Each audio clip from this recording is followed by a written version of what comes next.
ఏందో ఏమో పో ఇంట్లో పంచాదులు బజాట్లు వేసుకొని పడి పడినోళ్ళ నోట్లో పడుతుంటారు కొంతమంది అయ్యిందోటి కాందోటి అనుకుందానికి వాళ్ళకు కూడా ఇంత సందు దొరికినట్టు అవుతుంది అందరేమో కానీ ఇప్పుడు కేసీఆర్ సార్ ఇంటి గుట్టే బజాట్ల పడుతుంది వాళ్ళ దాంట్లో వాళ్ళే తేపకోటి అనుకునుడితోని పడి పడినోళ్ళకు సందు దొరికినట్టు అవుతుంది అవునంటే కావాలంటే ఈ వార్త చూడుర్రి.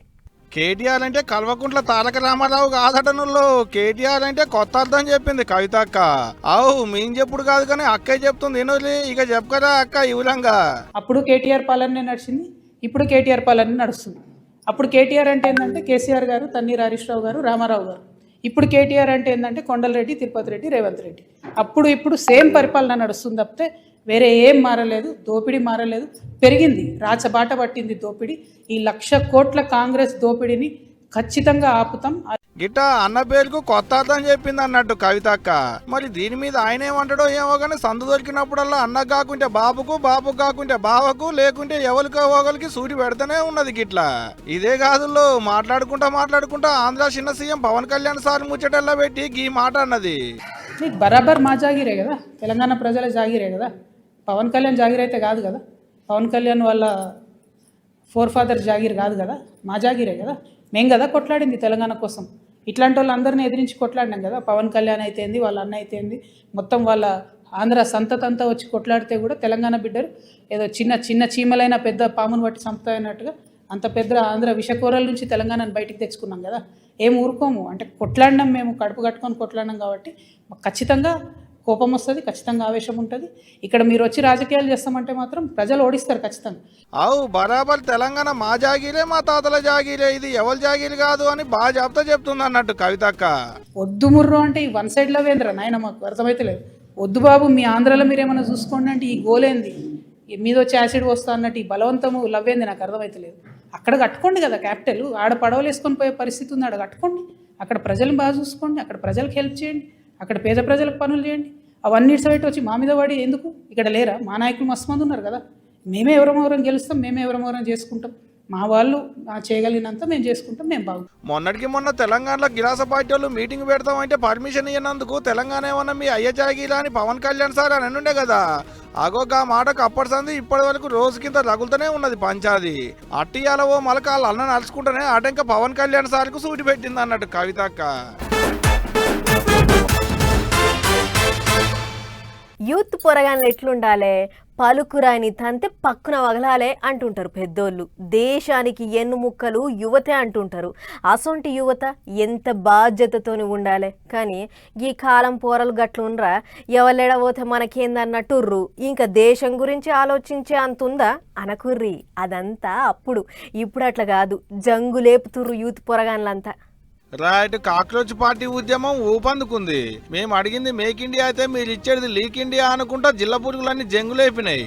అవు నిన్న మొన్నటి దానిక సోషల్ మీడియాలో పోస్టులు పెట్టిన కాక్రోచ్ జనతా పార్టీ ఇలా రోడ్డెక్కింది అన్నట్టు. ఆడా ఈడా కాదు, సీదా ఢిల్లీలో ఉన్న జంతర్ మంతర్ల మళ్ళా నీట్ పేపర్ లీకుల మీద జంతర్ మంతర్ల ధర్నాకు రావాలని కాక్రోచ్ జనతా పార్టీని పుట్టించిన అభిజిత్ సోషల్ మీడియాలో పిలుపునిస్తే పొట్టు కదిలింది యువత. అభిజిత్ అమెరికాకేంచి వస్తే దేశంలో అన్ని దుక్కులకేంచి కుప్పలు తెప్పలొచ్చారు నిరుద్యోగులు. ఈ విషయం అట్మోస్ట్ సీరియస్నెస్ అపీల్ చేస్తున్నాం. గవర్నమెంట్ తీసుకుని ఎడ్యుకేషన్ సిస్టమ్ మీరు చేయలేకపోతే ఇంకొకరికి అప్పచెప్పండి. పరీక్షలే ఫ్రాడ్ అంటే దేశం పునాదిపోతారు. అందువల్ల తప్పకుండా ఇంత వేల మందికి వచ్చారు, ఆత్మ ఖర్చు పెడతారు, పరీక్ష కూర్చుంటారు, పరీక్ష క్యాన్సిల్ అయిపోతుంది. ఇలాగా ఐ డెఫినెట్లీ సపోర్ట్ చేసేది క్లీన్ సిస్టమ్ కావాలి, ప్రభుత్వం వినాలి. జెండాలు లేవు, పార్టీలు లేవు, నినాదాలు అసలే లేవు. అంతా చదువుకునేది యూత్ పోరలే. మొఖాలకు కాక్రోచ్ మాస్కులు, చేతుల జాతీయ జెండాలు, అంబేద్కర్ రాసిన రాజ్యాంగం, పుస్తకాలు, పువ్వులు పట్టుకొని వచ్చిర్రు. చదువుకున్నోళ్ళు సమస్యల మీద కొట్లాడితే ఎట్టుంటదో చూపెడుతున్నారు గీ తీరుగా. దేశ రాజధానిలో ధర్నా అంటే ఉత్తగుంటదా? అందుట్లో నిరసన చేసేది యూత్ పోరలాయే, అంతా నిరుద్యోగులేనాయే. ఉడుకు రక్తం ఉడుకులా పెడుతుంటది. ఇక అందుకనే ఆగబట్టేందుకు, ఆగం కాకుండా చూసుకునేందుకు గట్టి బందోబస్తు పెట్టిరు ఢిల్లీ పోలీసులు సుతా. అగ్నికి ఆజ్యం పోస్తున్నారనే పద్ధతుల్లో ఇవాళ ప్రభుత్వం ఏదైతే పరీక్షల నిర్వహణ ఉందో అందులో టోటల్గా ఫెయిల్ అయింది. అడ్మినిస్ట్రేషన్ టోటల్గా ఫెయిల్ అయింది. దానికి తోడు ఇవాళ స్కామ్స్ కూడా వెలుగులోకి వస్తూ ఉన్నాయి. 15 లక్షల కోట్ల రూపాయల కుంభకోణం ఇవాళ వెలుగులోకి వచ్చి దాని గురించి చర్చించుకుంటా ఉన్నారు మీడియాలో. అంటే ఇంతకంటే సిగ్గు చేయడానికి విషయం ఒకటి లేదు. ఏదేమైనా సరే నరేంద్ర మోడీ ప్రభుత్వం పైన రోజు రోజుకి విశ్వాసం కోల్పోతా ఉన్నారు. యువకులు విద్యార్థులు వారు స్వచ్ఛందంగా రోడ్డెక్కే పరిస్థితి వచ్చింది కాబట్టి ఇవాళ మనం ఇది చూస్తున్నాం. దీన్ని ఎవరు ఆర్గనైజ్ చేయలే. అసలుకి కాక్రోచ్ పార్టీ ఎందుకు పుట్టింది, ఎట్లా పుట్టిందంటే అంతా సుప్రీంకోర్టు జడ్జి సారి పుణ్యమే. నిరుద్యోగులతో పావుల మందం పాయదలేదు, ఏ పనికి శాత కాదు, సోమరితనం ఎక్కువ, జిల్లా పురుగుల లెక్కన అన్నడట ఓ కేసు తీర్పులా. ఇంకేముంది, మమ్మల్ని గంత మాట అంటారా అని మనోనికి సరళన రేషం వచ్చి కాక్రోచ్ జనతా పార్టీ అని పెడితే నిరుద్యోగులంతా ఒకరిని పట్టకొకరు షరీక్ అవుతున్నారు. సోషల్ మీడియాలో చిన్న పోస్ట్ పెడితే చాలు చూస్తుండగానే లచ్చలల్లా చూస్తున్నారు. మళ్ళా అగో అట్ట చూసే ఇప్పుడు నీట్ పేపర్ లీకుల మీద జంతర్ మంతర్ల ధర్నాకు రావాలని మనోడు పిలుపునిస్తే గింత మంది వచ్చింది అన్నట్టు.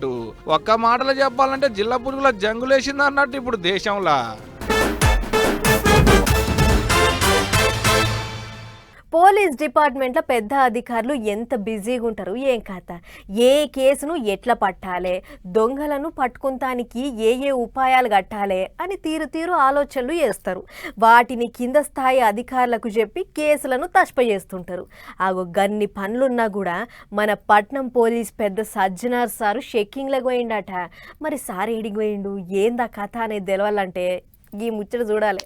పట్నం పోలీస్ పెద్ద సజ్జనార్ సారు అమీర్పేట్ దిక్కుపోయిండు. ఎస్ఆర్ నగర్ ఇంకా అమీర్పేట్ల ఎక్కడెక్కడైతే ఓయో రూమ్లు లాడ్జీలు ఉన్నాయో అక్కడంతా కలే తిరిగి చూసిండు. ఎసొంటోళ్ళు వస్తుర్రు, వచ్చినోళ్లకు సరైన ప్రూఫ్లు ఉంటున్నాయా లేవా, దొంగలొస్తుర్రా దొరలొస్తుర్రా అనేదంతా స్వయంగా సారే ఎంకలాడిండు. అట్లనే లాడ్జీలు నడుపుతున్న ఓనర్లు ఏమేం బుక్కులు మెయింటైన్ చేస్తుర్రు, వచ్చినోళ్ళ వివరాలు సరిగ్గా రాసుకుంటుర్రా లేదా అని 1కి 2 మాటలు అడిగి తెలుసుకుండు. అయితే ఈ నడుమ బయటి దేశాలు రాష్ట్రాలకి కొందరు అనుమానం ఉన్నోళ్ళు పట్టణాలకు వస్తుర్రని అంటురు కదా. అసంటోళ్ళు దొంగతనంగా వచ్చి లాడ్జీలలో దాసుకుంటుర్రా ఎట్లా అనే ముచ్చట కనిపెడతానికి ఈ చెక్కింగ్లు చేస్తున్నామని చెప్పుకొచ్చిండు పెద్దసారు. అటెంక బయటకు వచ్చి మాట్లాడుకుంటా చాలా మంది బండ్లకు సరైన నెంబర్ ప్లేట్లు పెడతలేరు, సగం రాషుంచి సగం తుడిపేస్తుర్రు, లేకుంటే మాస్క్ వేస్తుర్రు. అసంటోళ్ళు పట్టుబడితే కేసులు గట్టిగా అవుతాయని హెచ్చరిక చేసిండు. నంబర్ ప్లేట్స్ కూడా సరైన నంబర్ ప్లేట్ పెట్టాలి. చాలా చోట్ల కూడా చూశాను, చాలామంది యూత్ ఆ నంబర్ ప్లేట్ వంకర చేయడము, లేదంటే కవరప్ చేయడము, లేదంటే ట్యాంపర్ చేయడం జరుగుతుంది. సో వాళ్ళపైన కూడా ఎఫ్ఐఆర్ కూడా ఇష్యూ చేస్తాను, చట్టపరమైన కూడా సీరియస్ యాక్షన్ తీసుకోవడం జరుగుతుంది. ఇదే కాదు, చెవులలో ఇయర్ ఫోన్లు పెట్టుకుని బండ్లు తోలి పట్టుబడితే ఇప్పుడు గట్టిగా వాయగొడతామంటుర్రు. ఏదేమైనా ఆపరేషన్ కవాచ్ పేరుతోని పట్నంలో షెక్కింగ్లు గట్టిగా అవుతున్నాయి. ముంగట ఈసొంటి షెక్కింగ్లు ఎప్పుడు పడితే అప్పుడు వేస్తాం, లాపర్వా చేసి జనాలకు తక్లీఫ్ కలిగిస్తే ఎంత టోళ్ళనైనా ఇడిచిపెట్టామని కుల్ల చెప్పిండు కమిషనర్. చూసుకోరు మరి.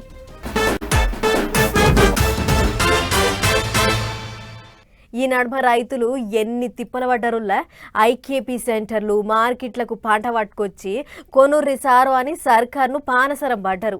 ఆయన కూడా కొనుగోళ్లు నత్తనడకనే నడిచినాయి. శాన దిక్కుల్లా నడుమంత్రపు వానలకు తడిచిపోయినాయి వడ్లు మక్కలు. గిట్లా పండించిన పంట ఎటూ కాకుండా పాయే అని అన్నదాతలంతా బాధపడుతున్న యాళ్ళ మెదక్ జిల్లాల ఓ ఇచ్చంతరం అయ్యింది. మరి గా ముచ్చటేందో మనం కూడా అరుసుకుని వద్దాం పార్రి. నమ్మి నాన్న పోస్తే పుచ్చి బుర్రలైనట్టే చేసిండు ఓ రాజస్థాన్ డ్రైవరు. మార్కెట్ కు పట్టుకోవమ్మని బస్తాలు లోడ్ చేస్తే దొంగతనం చేసి ఊరు దాటిచ్చిండు. అసలు ముచ్చట ఏంటంటే మెదక్ జిల్లా గౌరారం మండలం తిప్పారం అనే ఊళ్ళే కొందరు రైతులు వాళ్ళు వండించిన వడ్లను మార్కెట్ కేసుకుపోవాలని ఐకేపీకి ఫోన్ కొట్టినట. ఇక ఆ సూపర్వైజర్ ఈ రాజస్థాన్ లారీని వడ్ల బస్తాలు నింపుకురాపో అని ఊళ్ళకు తోలిండు. బండి రాగానే రైతులంతా మురుసుకుంటా డీసీఎం మెలిగిర్రు. అట్లా 491 బస్తాలు లోడ్ చేసి రైట్ అంటే చెప్పిన రైస్ మిల్ కాడికి పట్టుకుపోయిన డ్రైవరు. కనాడ యాళ్ళకు ఎవ్వలేరు. దీంతో డ్రైవర్ పూరేలా పురుగు తొలిచింది. బండి నిండా బస్తాలే ఉన్నాయి, అక్క ఇవన్నీ పట్టుకుపోయి అమ్ముకుంటే బొచ్చడు పైసలు అని ఆలోచన చేసినాక మక్కరగాడు సీదా బండిని ఆడికేసి చాలు చేసి రాజస్థాన్ దాకా దంచుకుపోయిండు. సీన్ కట్ చేస్తే రైతులు వచ్చి చూస్తే బండి లేదు, బస్తాలు లేవు. వీరొక ఇదెక్కడి పరిచారు, ఎటువాయ బస్తాలు అని చెప్పి బండి నెంబరు డ్రైవర్ ఫోన్ నెంబర్ ఆధారంగా జల్లెడ పడితే రాజస్థాన్ లో ఉన్నట్టు తేలింది.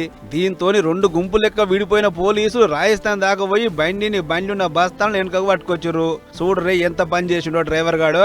ఇదే ముచ్చట మీద పోలీసులు మాట్లాడుకుంటా లోడ్ చేసిన బండ్లెంబడి ఎవరో ఒకరు తప్పకుండా ఉండురి, లేకుంటే ఈసొంటి పరిచయం అవుతుందని మాట్లాడుకొచ్చారు. ఏదేమైనా బండి సీజ్ చేసుడే కాకుండా దొంగతనం చేసినందుకు డ్రైవర్ మీద కేసు రాసి లోపల నొక్కిర్రు. ఓ చేతుల పార ఇంకో చేతుల గడ్డపార పట్టుకొని మొగోళ్ళు పోతే మట్టెత్తి పోసేటందుకు అమ్మలక్కలు తట్టలు పట్టుకొని పోతుంటారు పొద్దుగాల కరువు పనికి. కాల్వలు సాఫ్ చేసుడు, గడ్డి గరక లేకుండా నీళ్లు పోయేటట్టు సాఫ్ చేసుడు, రోడ్డెంబడి కప్ప కట్టె లేకుండా చేసుడు, రోడ్ల మీద గుంటలుంటే మట్టితోని పూడ్చుడు, ఓ గిట్ల బొచ్చడు పనులు చేస్తుంటారు. ఎండకు జర్రంత సేపు చెట్ల కింద కూర్చొని నిమ్మల పడతారు. ఇక అందరు ఉంటారు కాబట్టి సంబరం చిన్నగా ఉంటుందా? అందుకనే సంబురానికి ఇగో ఈసొంటి పనులు కూడా చేస్తుర్రు కొంతమంది. పిల్ల మెడల పిల్లగాడు పుస్తకడితే పిల్లగాని మెడల పిల్ల పూలదండేసింది. ఇద్దరు తలవాలు పోసుకుంటూర్రు. ఇద్దరిని పక్క పక్కన కూసోబెట్టి పెండ్లికొచ్చిన పెద్దోళ్ళు ఒడిబియ్యం పోస్తుర్రు. గమ్మతేందంటే పచ్చడాకులు బాషింగాలు, అడవి పూలే దండలు, షట్లాకులే తలవాల బియ్యం, ఒడిబియ్యం. చూడ్డానికి ఇచ్చంతరంగా ఉన్న నిజంగా పెళ్లి చేసినట్టే చేసిరు. ఉపాధి పనికి పోయిన కడ ఇద్దరు ఆలుమొగలకు. మెదక్ జిల్లా నత్నాయిపల్లిలో అయింది ఈ పెళ్లి కార్యము. అప్పట్లో పెళ్లి ఎట్లా చేసుకున్నారో ఏమో గానీ ఇప్పటికైతే ఫుల్ ఖుషి అవుతున్నలే కావచ్చు పోండ్రికి ఆలుమొగలు. ఇక ఇటు చూడలే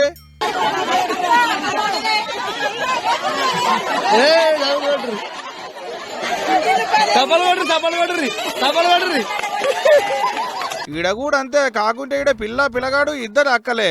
వదిన మాటల్లో వలస అవుతారు కావచ్చు. ఒకళ్ళెదురు ఇంకొకరిని కూసోబెట్టి లగ్గం చేసిరు జగిత్యాల జిల్లాల గిట్లా. ఇగిటు ఎర్రటెండల షర్ల ఉయ్యాలో ఇంగిరు పాటలు పాడుకుంటా.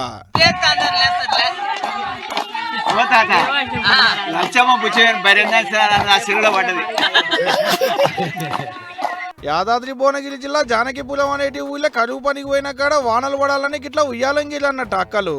ఇగిప్పుడు పాటలు. ఒక మంచి పాట అందుకో పెద్దవా.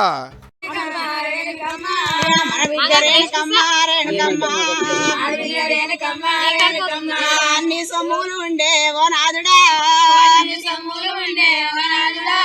మరాసలుండే కదను ఓ నాదుడా. ఇట్లా కరువు పనికి పోయిన కాడ నడిచిన చిత్రాలు అన్ని ఏం చేస్తారు మరి. పోయిన పని ఉడవంగానే ఎండకు చెట్ల కింద కూర్చొని గిట్లా చేసిరు సంబరానికి. వీళ్ళ సంబరాలు ఇట్టుంటే ఆదరి కోసం గీళ్ళది ఒక తిప్పల కాదు పో. బోడగుండు మీద ఇగ్గులు, ఆడోళ్ళ జుట్లు, బొట్టు పోడలు రుద్దుడు.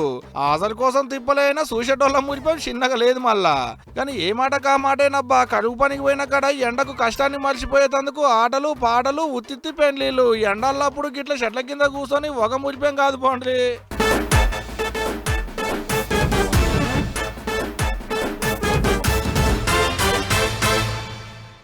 ఎక్కడైనా ఏదైనా టక్కర్ అయితే ఎంతమంది జీవి పోయిందో, ఎంతమందికి దెబ్బలు తగిలినాయో అని అరుచుకోవాలి. అవసరమైతే అంబులెన్స్కు ఫోన్ కొట్టి దవాఖానకు తోలియాలి.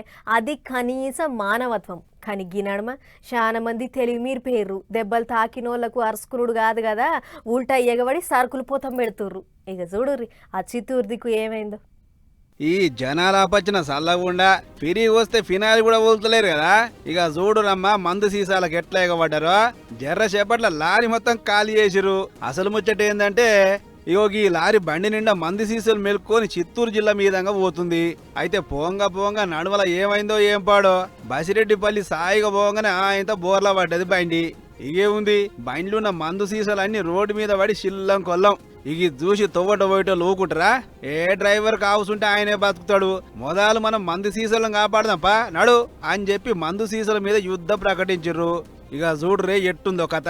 లుంగీలు, తువ్వాలు, కొంగులు, దోతులు ఎండ్ల పడితే అలా అందిన కాడికి అందుకొని అవతల పడరు తప్ప డ్రైవర్ ఎట్లుండు ఏం కథ అని ఎవ్వరు పట్టించుకోలే. చూడురే మనోళ్ళ మానవత్వం ఎట్లుందో. అక్కడికొచ్చే మాలు రోడ్డు మీద అవుపడితే చాలు ఎక్కలేని పాయిరం పుట్టుకొస్తుంది జనాలకు. ఇక ఈ ముచ్చట ఇట్లుంటే ఇటు తెలంగాణలో మందుబాబులు రికార్డుల మీద రికార్డులు కొడుతుర్రు. ఒక్క మే నెలలనే 95,25,000 మందు ఇంకా బీర్ల కేసులు తాగితే సర్కారుకు 3,776 కోట్ల రూపాయల ఆమ్దాని వచ్చిందట. అంతేకాదు ఈ 15 తారీఖు సంది మందు సీసాల ధరలు సుతా పెరగబోతున్నాయి అంటారు. మామూలు ఫుల్ బాటిల్ మీద 80 రూపాయలు, జర పిరందారి ఉంటే 90 రూపాయలు, ఇంకా పిటాన పిరం అయితే 120 దాకా పెరగొచ్చు అంటారు. నిమ్మల ముచ్చట ఏంటంటే బీర్ల మీద ఎటువంటి పెంచుడు లేదు. ఏదేమైనా ఎండల నుంచి నిమ్మల పడటానికి జనాలు లక్షల సీసాలు తాగి మనగానే రికార్డు కొట్టిరు పో. వైభవ్ సూర్యవంశీ ఇప్పుడు గీ పేరు తెలవనోళ్ళు లేకపోవచ్చు దునియా మీద. ఐపీఎల్ ఆటతోని ఇక తీరుగా టామ్ అయ్యిండు. మరి తమ్ముడు బ్యాట్ పడితే సిక్స్లు.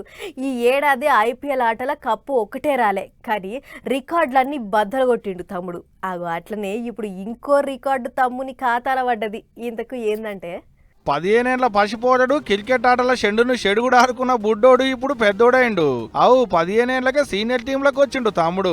ఐర్లాండ్ ఇంగ్లాండ్ తోని 20 ఓవర్ల ఆటలాడేందుకు బీసీసీఐ ఆటగాళ్ల పేర్లను విడుదల చేస్తే అందులో మన బుడ్డోడు వైభవ్ సూర్యవంశీ పేరుంది. ఇంకేముంది, క్రికెట్ ఆట పుట్టిన కాంచి గింత చిన్న ఏజ్ లో సీనియర్ టీంలకు వచ్చిన ఆటగాళ్ళ లెక్కన కొత్త రికార్డు కొట్టిండు అన్నట్టు తమ్ముడు.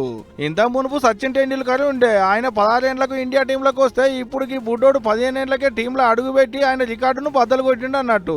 మరి మనోడు మొన్న ఐపీఎల్ ఆడిన ఆట ఏమన్నా మామూలు ఆటనా? షెండును షెడుగుడు ఆడుకున్నాడు. మరి షెండును చూసుడు, గుంజి షాట్ దాల్సుడు, సరిస్తే 6 బాతే 4. దునియాల్ని తోపు బౌలర్లు అని చెప్పుకునేటోళ్ళని తీసేసిన మొదటి బాల్కే 6 కొట్టిండాయే. 15 ఏళ్ల వయసున్న బుడ్డోడు 15 ఏళ్ల అనుభవం ఉన్న బౌలర్లకే సల్ల చెమటలు పట్టించిండాయే. తమ్ముని ఆట చూసి దునియా దేశాలు తోపు ఆటగాన్లే మురిసిపోయేటట్టు ఆడిండు. మరి గంత గొప్ప ఆట ఆడిండు కాబట్టి ఇప్పుడు ఇండియా టీంలో చోటు దొరికింది అన్నట్టు. ఇక జాతీయ జట్టులు కూడా మంచిగా ఆట ఆడి దేశానికి మరిన్ని కప్పులు తీసుకెళ్ళా. ఆల్ ది బెస్ట్ తమ్మి.